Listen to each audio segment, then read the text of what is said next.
There have always been those who believe that UFOs, unidentified flying objects, are from outer space. But the truth may be closer to home.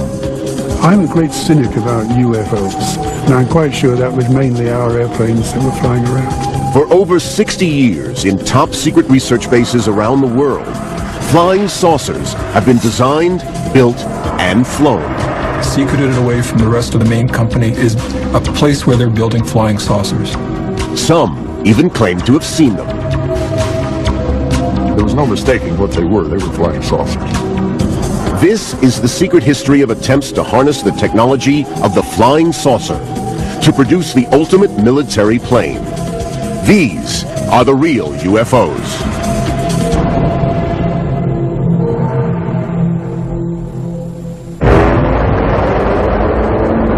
The story of the real UFOs begins in Nazi Germany. As victory in the Second World War was slipping from their grasp, German scientists were trying to perfect weapons that might turn the war in Hitler's favor. One of these was Victor Schauberger, an inventor who had produced models for a flying saucer. It had met the promise of a flying machine that could maneuver like a helicopter, but travel at supersonic speed undetected by the enemy. Schauberger's craft utilized a tornado-like vortex, which produced magnetic effects causing levitation. Victor was recognized by the German government, actually met with Hitler, and later was inducted into the SS and put to work further developing this flying saucer concept. He worked alongside a group of brilliant German engineers, including Rudolf Schriever, Andreas Epp, and Dr. Richard Miete. All produced highly advanced designs. The Germans actually had three separate developmental areas for flying saucers. One at Peenemünde, one at Breslau, and the other at Prague. At all these three facilities, flying saucers flew. The Germans had, in fact, gone far enough into development and testing that aircraft were in the air. And one company, Messerschmitt, had flown a complete saucer-shaped aircraft. These pictures of the early prototypes resemble photographs of UFOs that would emerge in the coming decades. But this was not the world of science fiction. These were highly advanced UFOs. For the German military, this lethal weaponry was being developed to win the war. The battle for air supremacy in World War II dominated the military struggle in Europe. By 1944, the tide was about to turn against Germany and Hitler's Third Reich. And then on June 13th, a week after the Allied D-Day landings, Hitler unleashed his deadly secret weapons. Over a period of 2 months, thousands of V-1 jet-powered flying bombs attacked London. Some were shot down from the ground, others in the air. This deadly development in warfare technology was to start a whole new era of military aviation history. The use of flying saucer technology to produce even more efficient killing machines was to be the culmination of this research. During the Nazi period, we had a flowering of new thought, of scientific thought, of technological development. These scientists were freed up to do a lot of work.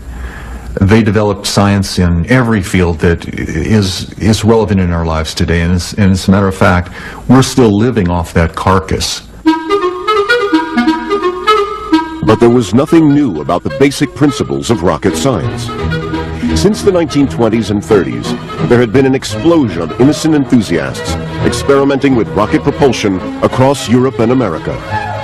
But what the Nazis were doing was anything but innocent.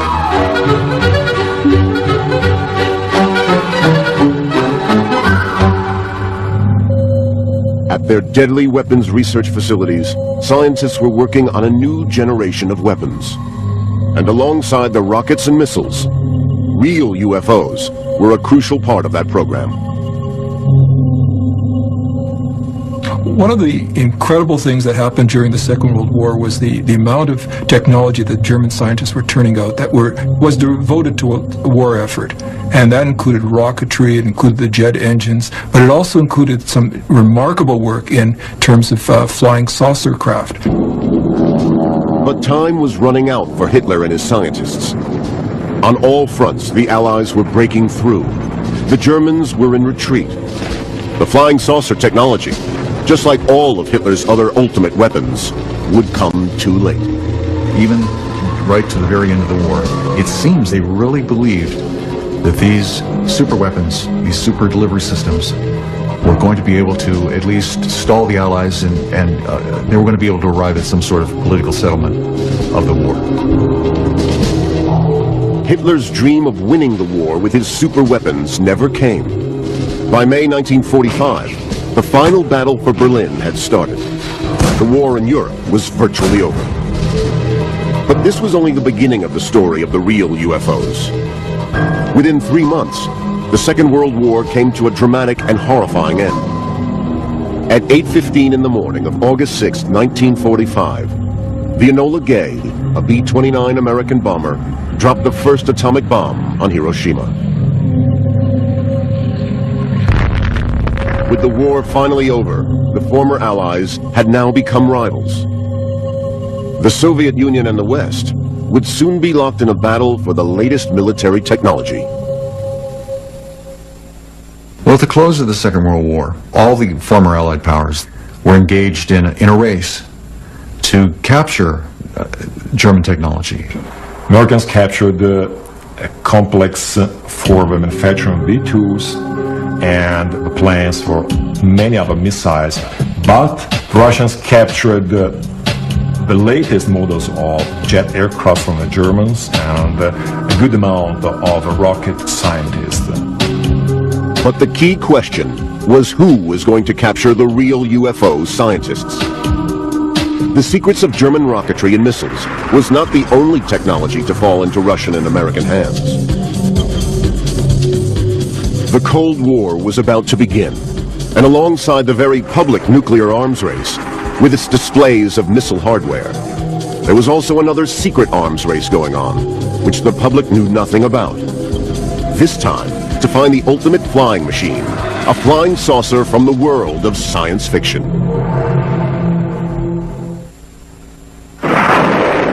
During the Second World War, there was a major technological revolution in jet propulsion, atomic physics, and real UFOs, flying saucer technology.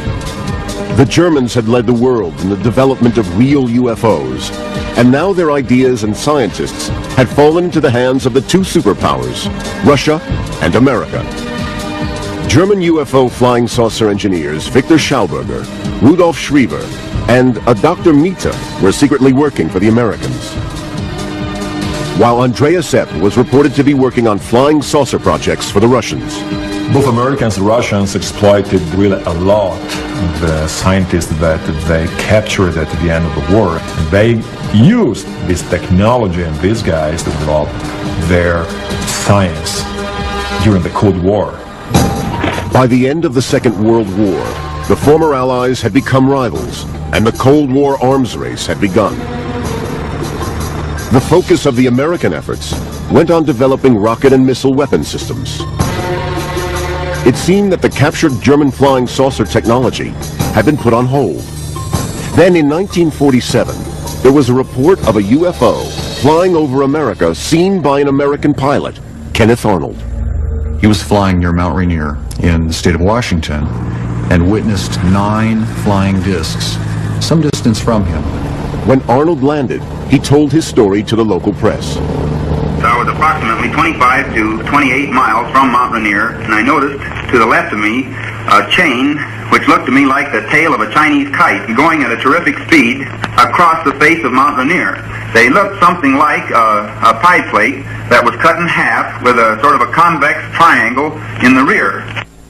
Well, Kenneth Arnold started a firestorm. He was able to calculate from known landmarks how fast they were flying, and found they were flying at 12 or 1,300 miles an hour. And from his description, once he landed and gave this story to the press, he described these objects as if they were saucers skipping on water. And today, that's how we have the word flying saucer. From out of nowhere, the flying saucer mystery is with us. What is the flying saucer? What do people see and sometimes photograph? What's behind the daily reports of aerial phenomena in the nation's press? U.S. television and radio began reporting eyewitness accounts of members of the public who claimed they had seen UFOs in the skies over America. I glanced up and there were 3 flying saucers in a V, approximately a half a mile away from me at an altitude of 350 feet. Is this what Weisberger saw? America was gripped with UFO sightings and flying saucer fever. The military was eager to deny it was anything to do with them, and went on television to reassure the American public. We can say that the recent sightings are in no way connected with any secret development by any agency of the United States. In my position in the Research and Development Organization of the Bureau of Aeronautics and of the Navy Department, I am fairly familiar with both our aircraft and our guided missiles programs and can state without reservation that the Navy has no saucer-shaped aircraft or missile in any of these programs. Then in July 1947, in the midst of the UFO fever, came a startling report by another serving American officer. He announced to the press the discovery of remains from a flying saucer found in Roswell, New Mexico. Within hours, the story of the Roswell incident exploded around the world. The American military panicked. Again, they issued an official statement designed to reassure an anxious public, denying the remains were from a flying saucer. They maintained that it was simply a weather balloon. Behind all these American denials was a more ominous possibility for the military. Assuming the UFOs were not from outer space, flown by aliens, perhaps all these sightings were evidence of an enemy closer to home. The American military were inundated by all kinds of UFO reports, and that drove them to the idea that perhaps some of those UFO missions were the Soviets in the air. The Americans captured the very exotic blueprints of very advanced designs for aircrafts, and among them there was the Horten 229 by the Horten brothers. And this aircraft was very similar in shape to the first description of a flying saucer sighted over America in 1947. And the Americans were scared that the Russians could have produced actually a flying version of the Horten 229. So in the immediate post-war years, reports of UFO sightings were part of the growing tensions between East and West as the Cold War grew in intensity. In the early 1950s, the Korean War had almost brought the world to a nuclear disaster. In America, the paranoia and the sense of fear of communist invasion was reflected in attitudes to flying saucers in popular culture. Flying saucers have invaded our planet. Washington, London, Paris, Moscow are key targets. The whole world is under attack. The 50s were the golden age of the flying saucer. People were scared by the Cold War. They were scared by the atomic experiments. They were at the same time very keen to the space exploration and to the advancement of technology, so the climate was the right one to expect extraterrestrial visitations from outer space. Gee whiz! Invaders from Mars. He saw them land from outer space. He saw them capture innocent people only to destroy. But for the American military, the continued rumors and speculation was ideal camouflage for the real UFOs. All over the deserts of America were sites like Area 51, White Sands, and Los Alamos, where alongside missile tests and space programs, there were hundreds of other mysterious top-secret projects.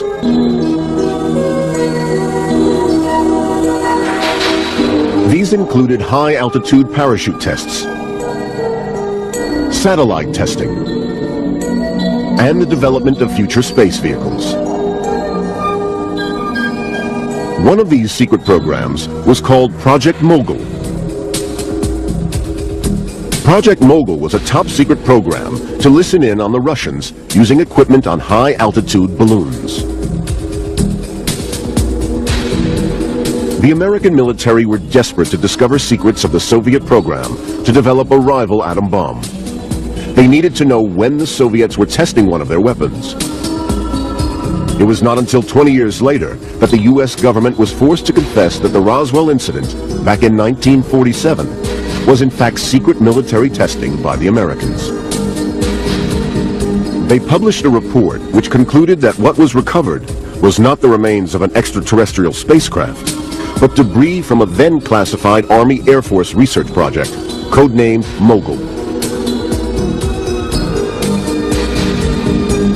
But there was good reason for the Americans to be frightened of the Russians.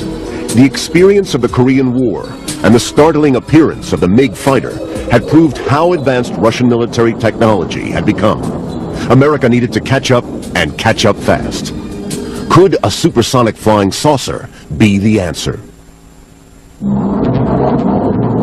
In the 1950s, the race was on to build the ultimate weapon, a radar-invisible supersonic aircraft. What was needed was from the realms of science fiction. The U.S. Air Force, in fact, wanted a new fighter interceptor, something that no Soviet aircraft would look like, a completely new airplane, one that could fly faster and higher than anything else in the air at the time.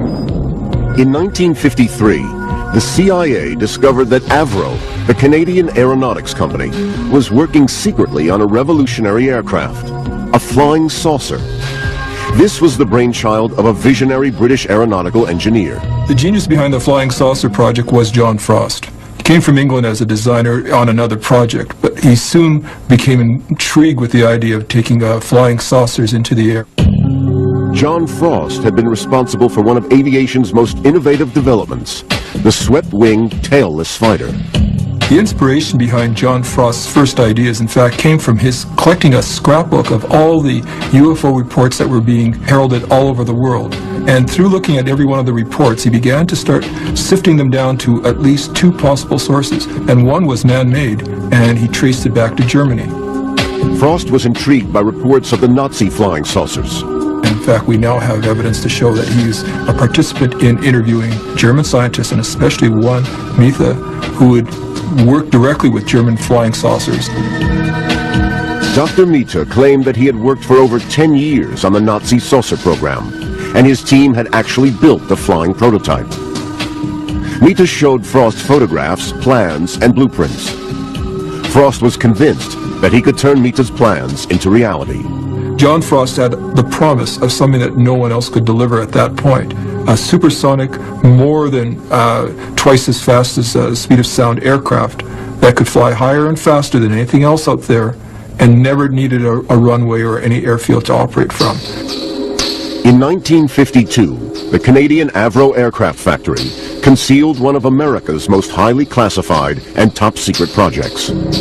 John Frost set up a secret group called the Special Projects Group. It was based on men just like himself, engineers and technicians and scientists that would work on his own ideas and ideas that would in fact lead to the flying saucer projects. One of the aeronautical engineers who worked with John Frost on this revolutionary concept was David Garland. Well, John Frost was frightfully English. You know, he was a typical English gentleman from the public school system, but with tremendous experience in the aviation industry. I'd say his enthusiasm was infectious. No problem was too big. There's a solution to every problem. In fact, we don't have problems, we have challenges. There were plenty of challenges. John Frost's very first project is Project Y, a spade-shaped aircraft that's based around his circular pancake engine. It'll be able to take off from the ground vertically or in a rolling takeoff and fly as a supersonic interceptor. Project Y was designed as a tailless jet engine aircraft. It was in effect using flying saucer technology. A spade-shaped mock-up was built by Frost's elite team in a heavily guarded workshop in the Avro factory. In 1953, a model with a delta-tailed jet flap for vertical takeoff control was secretly tested. The failings of the design soon became apparent. One of the main problems with any tail-sitting aircraft would be that the amount of pilot skills that would be required to fly vertically from the ground in that position, and then, in fact, to return would be incredible. John Frost now concentrated all the efforts of the Special Projects team on the development of a circular design, essentially a flying saucer. The circle is the most efficient ground effect machine. You get more lift for a given thrust around the periphery. So it makes sense when you're hovering in ground effect. John Frost's next design was codenamed Y2. And Project Y2 is a completely circular aircraft, now using a rotor system in the center of it and multiple engines on the outside edge, powering that rotor, giving it vertical takeoff and eventual direction so it could fly into altitudes that no one else could guess. It was a knife-edge supersonic fighter that he was selling. At this point, the American Air Force bought in big time with a $10 million grant towards his research. By 1956, the Cold War space race and arms race was at its height. The American military was desperate to invest in new weapons technologies. With clandestine American funding, the development of the supersonic flying saucer began. In the Schaefer building was a full-size, 50-foot diameter, 6-engine powered aircraft. Now, testing, though, proved that it was a dangerous beast, one that nearly killed the entire Frost team. The test was nearly catastrophic. The engines of the saucer tethered in the hangar spun out of control and almost blew the roof of the research lab off. John Frost decides that there's no way that he can continue this work with a complete flying saucer. The supersonic project is abandoned for the time being for him to build a smaller test vehicle that becomes the Avro car. Well, the design specification for the Avro car was to fly at forward speed at 300 miles an hour, some modest kind of speed, but it had a high thrust-to-weight ratio greater than 1, and to fly at 30,000 feet altitude, and to land and take off vertically. In 1957, Frost's prototype model finally rewarded the earlier American military investment in his project. The Avro car was a scaled-down test vehicle that could do two jobs. One, it could provide a test vehicle for the supersonic craft that was still sitting in the Schaefer building. But secondly, it could be the flying jeep that the U.S. Army required. With weaponry, it could actually go on the battlefield as a battlefield weapon. In 1959, the two vertical takeoff prototypes rolled out of the factory. The long-term aim was to produce a flying saucer that could reach over 1,500 miles per hour. It did fly along the runways, de-icing the runways quite nicely, blowing ice and snow around. And it got into trouble over freshly mown part of the airfield when all the grass blew up and came back down in the intakes. And we started thinking about how to prevent what's called foreign object ingestion into the intakes. The flying saucer flew several test flights, but its shape meant that it was incredibly difficult to steer. It was a maze of challenges, and the biggest challenge that the concept faced was the pitch instability. The aerodynamic center being so far forward of the center of gravity. It's not a good recipe for a happy flight.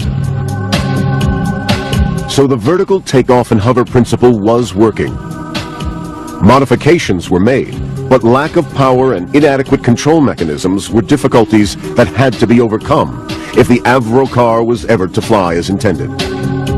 Apart from the development of powerful pitch control, the only way that we knew to make a circular device stable was to have it spin, like a frisbee today. And the spinning action will impart stability.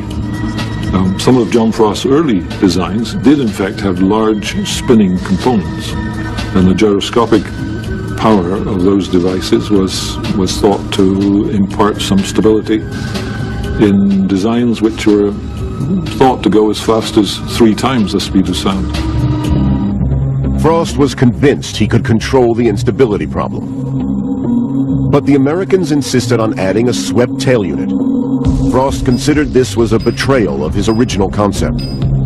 So in December 1961, the $10 million Avro flying saucer program was officially scrapped. But some of the engineers who worked on the project did not totally abandon Frost's dream. There really is no aerodynamic future for a circular wing subsonically. Supersonically, with a few modifications and tweaking to its shape to make it a little more like a delta wing, one might see a possible outcome. John Frost always believed his original concept was achievable. Despite the unfavorable results of the Avro car testing, the work that John Frost had put into the supersonic project showed that in fact it could have flown. And unfortunately, with the money eventually simply stopping, the company shut down the entire project. All the technology went back to the United States, who is the real owners now at that point. The highly classified flying saucer technology went to America. But were these apparent public failures covering up a more covert flying saucer project that later, indeed, would work? This is Jack Pickett. 40 years ago, he was a publisher of U.S. military magazines. He even had positive security clearance. On a visit to MacDill Air Force Base in Florida, he was convinced he saw real American Air Force flying saucers. There was no mistaking what they were. They were flying saucers. There was 4 of them parked in a row down at that restricted area of the base. And they ranged in size from 20 feet across to about 45 feet to say 70 feet, and then the biggest one was 119 feet across. Perfect circles. Jack Pickett had been invited to the Air Force Base to write an article on the recently decommissioned aircraft. Pickett was even shown some remarkable photographs of the aircraft in the hangar. He showed me photographs of many of these aircraft in flight, in formation. He showed me photographs of them with jet escorts, regular type escorts, flying with them. Military researcher Michael Schratt has been investigating the Pickett story for the last 10 years. This one was 119 feet across. Schratt has worked closely with Pickett to produce a series of photo reconstructions of the experimental aircraft, which Pickett saw. What Pickett was shown seemed incredible, but he was assured that indeed these were real experimental flying saucers, and this was the evidence that they had actually flown. I said, well, how fast did they fly and how high? He says, well, we achieved space flight with them. And I asked him pointedly, any aircraft that flew that high and that fast, why are you discontinuing them? Why are you scrapping them? He says, well, we've designed better versions with less maneuverability problems. Pickett wrote his article and was ready to publish, but at the last moment the Air Force withdrew permission and took back all Pickett's photographs. He stands by his story and remains convinced of what he saw. Well, I saw the photographs of them in flight. I walked up and touched the actual aircraft themselves. I really examined them, and it was, no question about it, it was a remarkable aircraft, and it looked just exactly like what flying saucers are supposed to look like, in between. Michael Schratt is convinced by all the evidence that indeed Jack Pickett's story is true. I believe that these were the original, true, authentic articles because I've spoken to Jack for over 4 years now. He's remained consistent throughout, never changed his story. The aircraft that Jack kicked the tires on were capable of 15,500 miles per hour, and I think that's one of the reasons why it's still classified to this day. Pickett's claims came against a background of heightened Cold War tensions. At the beginning of the 1960s, American U-2 pilot Francis Gary Powers was shot down on a spy mission over the Soviet Union. In Europe, the Soviets had built the Berlin Wall, dividing east from west. And with the Cuban Missile Crisis, the world had come closer than ever before to nuclear catastrophe. This could be the beginning of the end for the... As in the 1950s, popular culture reflected the fear and paranoia of the times. And again, it latched on to the threat from outer space. The nations of the world mobilized their armed might, rushing to defend the Earth against the unknown weapons, a super race from the Red Planet. There was suddenly a wave of UFO sightings. We jumped out of the car and stood by the side of the road just as this thing passed over our heads, barely above the treetops. It was hovering over the house and was moving side to side directly over this house. And as far as what it was, I wouldn't have the slightest idea. I've been researching UFOs for the last 25 years, and I do believe that most, but all of the witnesses are reliable people having seen something strange in the sky. Most of the times they have seen man-made phenomena or natural phenomena, like weather balloons, planets, satellite re-entries, stuff like that.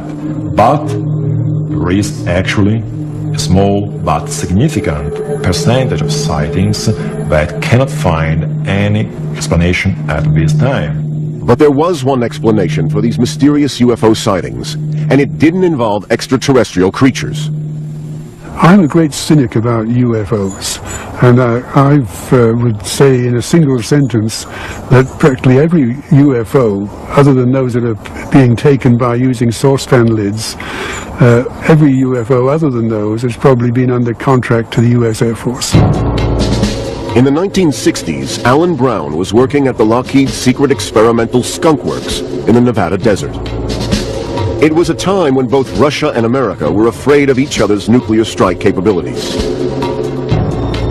The Russians relied heavily on satellite technology to spy on the United States. The Americans invested mainly on manned surveillance aircraft. Lockheed had built the top-secret U-2 high-altitude spy aircraft, designed for covert surveillance over Soviet territory. But it was vulnerable to enemy radar. When the first U-2 was shot down over Russia by surface-to-air missiles, it was recognized even before that time that the U-2's life probably wasn't going to be very long because it was not designed from a stealth point of view, and it was seen that they would have to do something pretty drastic to make improvements.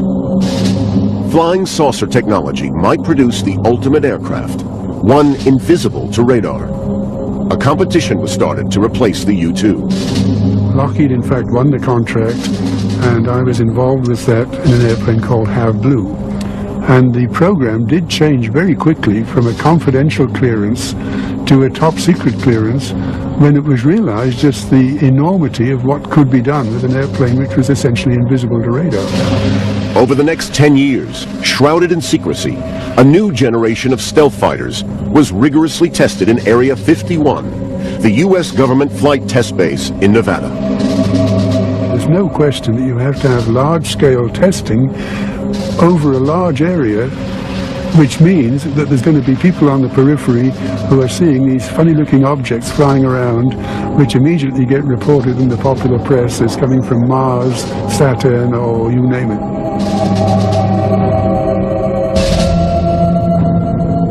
So Jack Pickett's story might be true.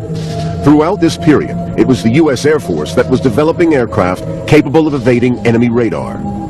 Just what the pioneers of flying saucer technology always promised. What's more, 12 years later, there was another witness who seemed to confirm Jack Pickett's account. Warren Botts, an ex-8th Air Force pilot, saw an identical flying saucer aircraft hidden in a restricted hangar while visiting Wright-Patterson Air Force Base for a pilot's reunion. To my surprise, I saw this huge disc airplane and was almost wall-to-wall in circumference, and it was jet-powered from what I saw. I started to walk over to look at it, not thinking anything about it, and a guard, an armed guard, stopped me and told me I'm not allowed to be in there. So I left, but I did see a large circular airplane in there. Michael Schratt now had personal testimony from a second witness of the highly classified flying saucer. He briefly described the exact same aircraft that Jack Pickett had seen it, and described other features that Jack didn't describe, and so when I put these two men together, then I knew I was dealing with a real subject. Despite much skepticism, Warren Botts, like Pickett, remains convinced. People that I spoke to since that time said it never existed, which I think they're wrong, because I know what I saw. I believe that we do have flying saucers. They did exist, and they do exist now. What both men had seen was remarkably similar to the final John Frost Aerocar design, which the American military had reported as abandoned. Many believe that far from being abandoned, research into flying saucer technology had continued. I think it's definitely being experimented today, because not only can get to your enemy completely unannounced, but you have radar invisibility, you've got the acoustic invisibility, no runways necessary, you have the potential to fly outside our atmosphere into space, and that is the holy grail that the U.S. Air Force always had wanted from the beginning. There still remains much classified material on the development of flying saucer technology. But by the end of the century, American scientists and engineers had fulfilled many of the hopes and dreams of flying saucers, a fighting machine that could travel at supersonic speed, undetected by radar, based not on a circular disc, but a pyramid.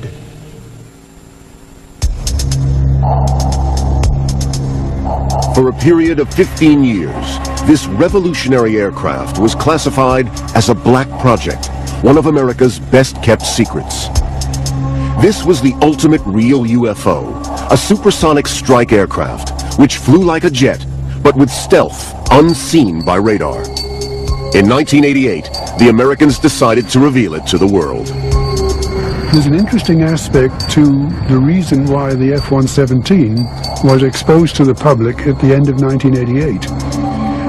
The airplanes had been restrained to only flying at night. So the pilots are stuck into this airplane on a totally dark airfield in the middle of Nevada.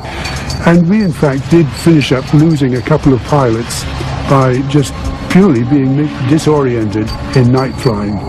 At that point, the Air Force decided it had better start flying during the day, and if it was going to do that, it was going to give some indication of what was flying, so we weren't going to get a whole raft of more UFO reports.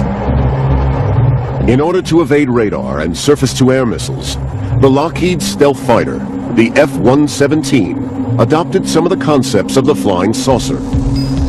Principally, the idea of the shape of the aircraft determined its visibility to enemy radar. We got a radar cross-section that was substantially better than anybody ever expected. And the main reason was that we took a different approach to analyzing stealth than had been done in the past, and found out that basically a very shallow pyramidal shape with highly swept back edges gave a much lower cross-section than anything had been done before. Within 1 year of the stealth fighter being declassified, the Soviet Empire began to disintegrate. On November the 9th, 1989, with the collapse of the Berlin Wall, the borders between East and West Germany were open. The Cold War effectively had come to an end. But it wasn't long before the stealth fighter saw its first combat, spearheading the assault against a new enemy in the Iraq War. Its invisibility to radar, combined with precision bombing, shocked the world. We could go in there, drop the bombs exactly at the altitude we wanted to with enormous precision, and take out exactly the targets we needed without being seen. And the whole of the Gulf War in the 1991 period was conducted where we had thousands of sorties and we didn't even get a scratch on one of our airplanes. The unique abilities of the stealth fighter were demonstrated in the Gulf War, but there remained one basic failing. It had to be designed around the needs of a pilot. Future fighting machines are going to be pilotless. I think the cost, politically and morally, of losing highly trained crew these days seems to point in the direction of UAVs, unmanned aerial vehicles. There is nothing new about the concept of pilotless aircraft. From the early days of flight, many have experimented with the idea. Some with a degree of success. The development of unmanned spaceflight has opened up future aviation possibilities. The biggest issue in the future is certainly unmanned aircraft. And we can also go down to miniaturized airplanes, which are the order of 6 inches in diameter, and fly those into buildings. And in fact, the whole scope of what can be done in the future is just enormous. It's mind-boggling. The future is, perhaps, in this new generation of flying machines. The latest Sikorsky Aerobot is capable of high-speed hovering, vertical takeoff, and landing. But these vehicles seem a long way from the dreams of Hitler's flying saucer engineers. Machines on the edge of science fiction, capable of phenomenal supersonic speed. Perhaps the science of flying saucers was never a reality. As long as you stay close to the ground, you've got yourself an efficient lifting device. It does not make an efficient wing in free air at all. It's just not an efficient shape. And only flying saucers from outer space have been able to do anything with it. And I think they're probably just a figment of the imagination. Others insist not only that the dream of flying saucer technology is possible, but that concealed from us all, it has already been achieved. I think that this is the biggest secret that the U.S. Air Force has, and I believe it's high time that the facts about the U.S. Air Force jet-powered flying wing disc program be declassified. There's absolutely no threat to the national security, and it's time that this bird come into the light. Some of the latest inventions are now in the public domain, but a great many remain secret, fueling more speculation over UFO sightings across our skies. The dream of the ultimate flying machine is still unfulfilled. He wanted to prove that he was the biggest, so he built an entire country in a way that glorified himself. Only ruins are left from Ramses II's empire, but with 21st century technology, he'll reveal the full scale of his ambitions. The Lost Worlds, next on the